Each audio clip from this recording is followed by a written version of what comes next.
Bhagyalakshmi overall ಆಗಿ ತುಂಬಾನೇ ಎಲ್ಲಾ ರೀತಿಯಿಂದಲೂ ಇನ್ಸ್ಪೈರ್ ಮಾಡ್ತಾ ಇದೆ. ಇನ್ನು ಕಥೆಯಲ್ಲಿ ನಾವು ಏನನ್ನ ನಿರೀಕ್ಷೆ ಮಾಡಬಹುದು?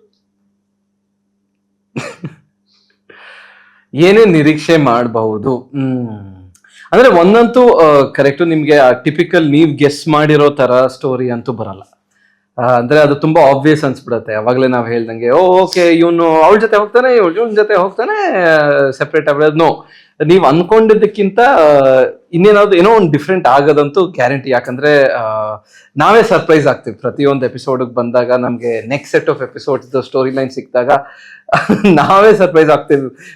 ಮೇ ಬಿ ಇದೇ ಕ್ಲೀಶೆ ತರನೇ ತಗೊಂಡ್ ಹೋಗ್ತಾರೆ ಅಂತ ಅನ್ಕೊಂಡಿರ್ತೀವಿ. ಬಟ್ ನೋ, ಒಂದಂತೂ ನಿಜ, ಮೊದ್ಲಿಂದನೂ ಭಾಗ್ಯಲಕ್ಷ್ಮಿನಲ್ಲಿ ಆ ರಿಲೇಶನ್ಶಿಪ್ ನಲ್ಲಿ ಇರುವಂತ ಕಾಂಪ್ಲಿಕೇಶನ್ಸ್ ನ ತುಂಬಾ ಚೆನ್ನಾಗಿ ತೋರ್ಸ್ಕೊಂಡು ಬಂದಿದ್ದಾರೆ.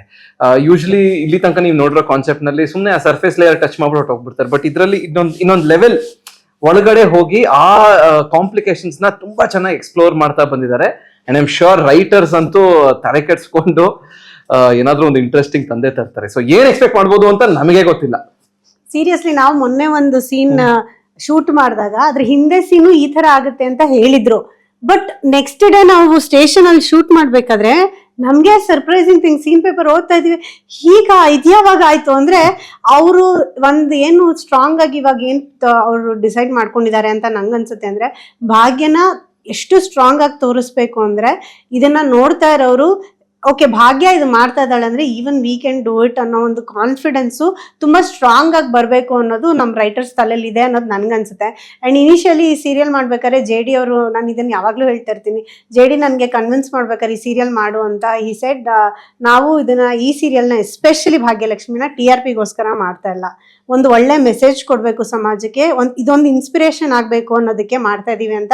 ಅವ್ರು ಯಾವಾಗ ಅತ್ತೆ ಸೊಸೆ ಬಾಂಡಿಂಗ್ ಬಗ್ಗೆ ಹೇಳಿದ್ರು ಐ ವಾಸ್ ಸೋಲ್ಡ್ ಅಲ್ಲಿ. ಅಂದ್ರೆ ಕರೆಕ್ಟ್ ಇವ್ರು ಹೇಳ್ತಾ ಇರೋದು. ಯಾಕಂದ್ರೆ ಯೂಶಲಿ ಅತ್ತೆ ಸೊಸೆ ಮಧ್ಯೆ ಸ್ವಲ್ಪ ಪ್ರಾಬ್ಲಮ್ ಇದ್ರೇನೆ ಜನ ನೋಡೋದು. ಅಂಡ್ ಗಂಡ ಹೆಂಡತಿ ಮಧ್ಯೆ ಒಂಚೂರು ರೊಮ್ಯಾನ್ಸ್ ಇರಬೇಕು, ಏನೋ ಒಂದು ಪ್ರೀತಿಯಿಂದ ಮಾತಾಡ್ಬೇಕು, ಅದೆಲ್ಲ ಇರಬೇಕು ಅಂತ. ಅದು ಕಂಪ್ಲೀಟ್ಲಿ ಆಪೋಸಿಟ್ ನಮ್ಮ ಸೀರಿಯಲ್.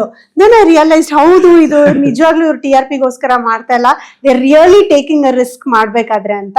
ಸೊ ಡೆಫಿನೆಟ್ಲಿ ಅವರು ಅದನ್ನ ತಲೆಯಲ್ಲಿ ಇಟ್ಕೊಂಡೇ ಮಾಡ್ತಾ ಇರೋದು. And definitely you can expect lot of twist and turns. Bhagya ತುಂಬಾ ಈಗ ಓದಿದ್ಲು ಆಯ್ತು, ಮಕ್ಕಳು ಯಾರು ದ್ವೇಷ ಮಾಡ್ತಾ ಇದ್ಲು. ಸೊ ಭಾಗ್ಯ ಈಗ ಮಕ್ಕಳಿಗೂ ಹತ್ರ ಆಗಿದ್ದಾಳೆ. ಇನ್ನೇನು ಇಂಡೈರೆಕ್ಟ್ ಆಗಿ ಗಂಡನಿಗೆ ಹತ್ರ ಆಗಿದ್ದಾಳೆ. ಇಂಡೈರೆಕ್ಟ್ ಆಗಿ ಹೆಂಗೆ ಅಂತಂದ್ರೆ, ಸೊ ಒಂದೊಂದು ರೆಸ್ಟೋರೆಂಟ್ ಹೋದಾಗ ಭಾಗ್ಯ ಮಾಡಿದ ಪ್ರತಿಯೊಂದು ಕ್ಯೂಟ್ ಮೂಮೆಂಟ್ಸ್ ತಾಂಡೋಗೆ ತುಂಬಾ ಇಷ್ಟ ಆಗಿತ್ತು. ಸೊ ಇದ್ರ ಬಗ್ಗೆ ಇನ್ನ ಸ್ವಲ್ಪ ಆ ತರದ ಮೂಮೆಂಟ್ ಗಳನ್ನ ಕ್ರಿಯೇಟ್ ಮಾಡಿ ಹತ್ರ ತಗೊಳ್ಳೋ ಪ್ರಯತ್ನ ಮಾಡ್ತಾರ ಅಂತ. ಇಲ್ಲಿ ಏನೇ ಪ್ರಯತ್ನ ಮಾಡಿದ್ರು ನಾನು ಅವ್ರಿಗೆ ಇಷ್ಟ ಆಗುತ್ತೆ ಅಂತ ಅವ್ರು ಹೇಳಿದ ರೀತಿ ನಮ್ಮ ಅತ್ತೆ ಹೇಳಿದ್ರು ಓಕೆ ಹೀಗೆ ರೆಡಿ ಆದ್ರೆ ಅವ್ರಿಗೆ ಇಷ್ಟ ಆಗುತ್ತೆ, ಹಾಗೂ ರೆಡಿ ಆದೆ. ನಾನು ಇಂಗ್ಲಿಷ್ ಕಲ್ತ್ರೆ ಇಷ್ಟ ಆಗುತ್ತೆ, ಇಂಗ್ಲಿಷು ಕಲ್ತೆ. ನಾನು ಬೇಸಿಕಲಿ ತಾಂಡವ್ ಮನ್ಸಲ್ಲಿ ಏನಿದೆ ಅಂದ್ರೆ ಅಮ್ಮ ಹೇಳಿದ್ದಕ್ಕೆ ನಾನು ಮದ್ವೆ ಆದೆ, ಹಳ್ಳಿ ಗುಗ್ಗು ತರ ಇದ್ದಾಳೆ ದಡ್ಡಿ, ಸೊ ಹಾಗಾಗಿ ನನ್ಗೆ ಇವಳು ಇಷ್ಟ ಆಗೋದಿಲ್ಲ ಅಂತ ಎಷ್ಟು ಸ್ಟ್ರಾಂಗ್ ಆಗಿ ಕೂತಿದೆ ಅಂದ್ರೆ, ನಾನು ಏನಾದ್ರು ಮಾಡಿದ್ರೆ ಅವ್ರಿಗೆ ಇಷ್ಟ ಆದ್ರೂ ಅವ್ರು ಅದನ್ನ ತೋರಿಸ್ಕೊಳ್ಳಲ್ಲ. ಈಗ ನಾನು ರೆಡಿಯಾಗಿ ಬಂದಾಗ ಅವಾಗ ಅವ್ರು ನೋಡ್ಬಿಟ್ಟು ಒಂದ್ ಕ್ಷಣಕ್ಕೆ ಅವ್ರಿಗೆ ಅನ್ಸುತ್ತೆ ಇವಾಗ ಚೆನ್ನಾಗಿದ್ದಾಳಲ್ಲ ಅಂತ. ಬಟ್ ನೆಕ್ಸ್ಟ್ ಮೂಮೆಂಟ್ ಅವ್ರಿಗೆ ಏನ್ ಅನ್ಸ್ತಾ ಇದೆ ಅಂದ್ರೆ ನಾನ್ ಒಪ್ಪಿದ ಹುಡುಗಿ ಅಲ್ಲ ಇದು, ನಾನ್ ಸೆಲೆಕ್ಟ್ ಮಾಡಿದ ಹುಡುಗಿ ಅಲ್ಲ ಇದು. ಸೊ ಮೇ ಬಿ ಎಲ್ಲೋ ಒಂದ್ ಕಡೆ ಈಗೋ ಅವ್ರನ್ನ ಬಿಡ್ತಾ ಇಲ್ಲ ನಾನು ಇಷ್ಟಪಡೋದಕ್ಕೆ, ಭಾಗ್ಯನ ಇಷ್ಟಪಡೋದಕ್ಕೆ ಅಂತ ನನ್ಗನ್ಸುತ್ತೆ. ಕರೆಕ್ಟ್. ಅದು ಒಂದೊಂದ್ಸಲ ನಮ್ಗೆ ಒಬ್ರು ಕಂಡ್ರೆ ಅಥವಾ ಏನಾದ್ರೂ ಒಂದ್ ಇದ್ರ ಕಂಡ್ರೆ ನಮ್ಗೆ ಆಲ್ರೆಡಿ ನಾವು ಸೆಟ್ ಆಗ್ಬಿಟ್ಟಿರ್ತೀವಿ, ಮೈಂಡ್ ಅಲ್ಲಿ ಫಿಕ್ಸ್ ಆಗ್ಬಿಟ್ಟಿರ್ತೀವಿ ನನಗೆ ಅದು ಇಷ್ಟ ಇಲ್ಲ ಅಂತ.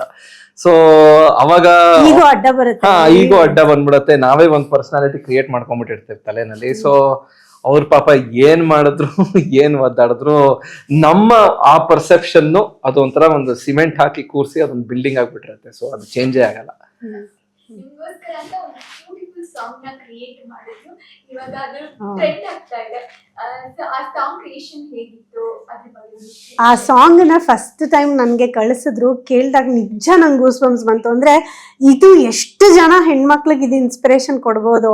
ನನಗೂ ಅಷ್ಟೇ, ಅದ್ ಕೇಳಿದಾಗ ಆ ಲಿರಿಕ್ಸ್ ಏನ್ ಬರ್ದಿದಾರಲ್ಲ ತುಂಬಾ ಚೆನ್ನಾಗಿ, ತುಂಬಾ ಯೋಚನೆ ಮಾಡಿ ಆಪ್ಟ್ ಆಗಿ ಬರ್ದಿದ್ದಾರೆ.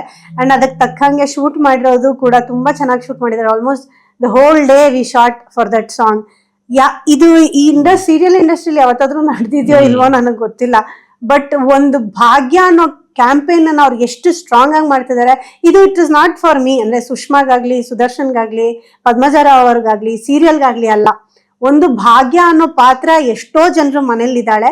ಆ ಭಾಗ್ಯ ಸ್ಟ್ರಾಂಗ್ ಆಗಿ ನಮ್ಮ ಸಮಾಜದಲ್ಲಿ ಈಗ ಏನ್ ಹೇಳ್ತೀವಿ, ಗಂಡು ಹೆಣ್ಣು ಸಮಾನ, ಗಂಡು ಹೆಣ್ಣು ಸಮಾನ, ಎಲ್ಲೋ ಒಂದ್ ಕಡೆ ಗಂಡಸರು ಮೇಲಿದ್ದಾರೆ, ಹೆಂಗಸರು ಕೆಳಗಿದ್ದಾರೆ, ಇದೆಲ್ಲ ಹೋಗಿ ಹೆಂಗಸರು ಗಂಡಸರು ನಿಜವಾಗ್ಲೂ ಸಮಾನರಾಗ್ಲಿ ಅನ್ನೋದು ಒಂದು ಆಸೆ ಇತ್ತು.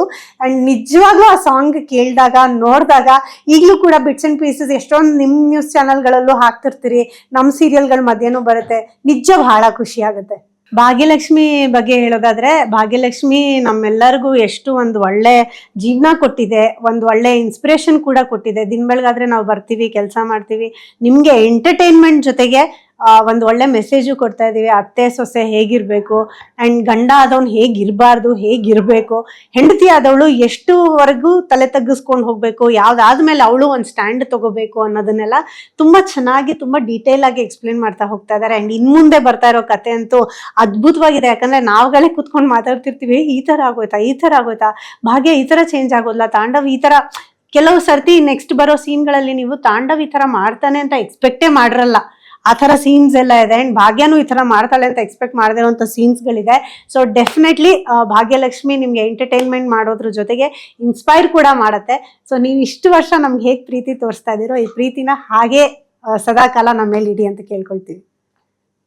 Thank you. So much ಇಷ್ಟೊತ್ತು ನಮ್ಗೆ ಟೈಮ್ ಕೊಟ್ಟು ಮಾತನಾಡಿದ್ದಕ್ಕೆ. Thank you. ಜೈ ಮನೆ ಮನೆ ಮೀನಾಕ್ಷಿ.